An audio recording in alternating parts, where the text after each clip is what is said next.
దేశం కోసం ప్రాణాలర్పించిన శ్రీ సత్యసాయి జిల్లా గోరంట్ల మండలం కళ్లీతండాకు చెందిన వీర జవాన్ మురళీనాయక్ కుటుంబ సభ్యులను మంత్రి సవిత పరామర్శించారు.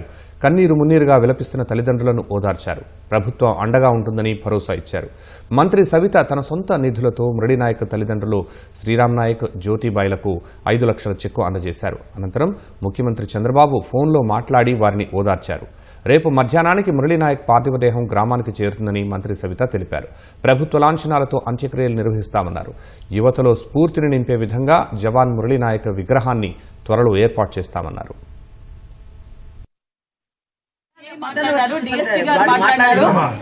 రేపు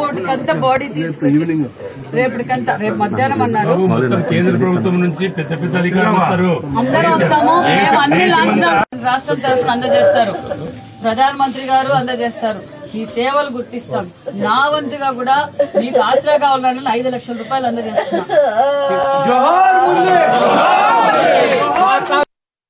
ఈరోజు మన మురళీనాయక్ కూడా ధర్మం కోసం, దేశం కోసం ప్రాణాలు వదిలిన వీర సైనికుడనే చెప్పాలి. ఎందుకంటే నేను ఆర్మీకి పోకుండా ఉండనని తల్లిదండ్రులతో, గ్రామస్తులతో అంటే అతనిలో ఉన్న దేశం మీద ఉన్న భక్తి ఏంటో ఆయన మరొకసారి కూడా చూపించాడు. శ్రీరామ్ నాయక్, జ్యోతిబాయికి ఉన్న ఏకైక సంతానం మురళీనాయక్. మరి మురళీనాయక్ వారి బాధ అయితే నిజంగా చెప్పరాని బాధ. కానీ ఒక పక్క వాళ్ళు నిజంగా నా కొడుకు ఈ దేశం కోసం ప్రాణాలు ఇచ్చామన్న ధైర్యంగా కూడా ఉంటున్నారు. అదే విధంగా ఆ తల్లిదండ్రులకు కూడా నిజంగా మనం అందరం రుణపడి ఉండాలని కూడా తెలియజేస్తున్నాం. ఎందుకంటే వారు చేసిన త్యాగం అంతా ఇంకా కాదు. మరి ఇప్పుడు ముఖ్యమంత్రి గారు కూడా మాట్లాడి వారి తల్లిదండ్రులు పరామర్శించి వాళ్ళకి వెళ్ళలేలా ఈ కుటుంబానికి ఎప్పుడు అండగా ఉంటామని కూడా తెలియజేస్తూ, అంతేకాకుండా ఇది అందరూ స్ఫూర్తిగా తీసుకోవాలి. ఎందుకంటే దేశం కోసం ఆస్తులు, ప్రాణాలు వదలటానికి మనం అంతా సిద్ధంగా ఉండాలి. ఈరోజు మనం న్యాయబద్ధమైన పోరాటం చేస్తున్నాం. మరి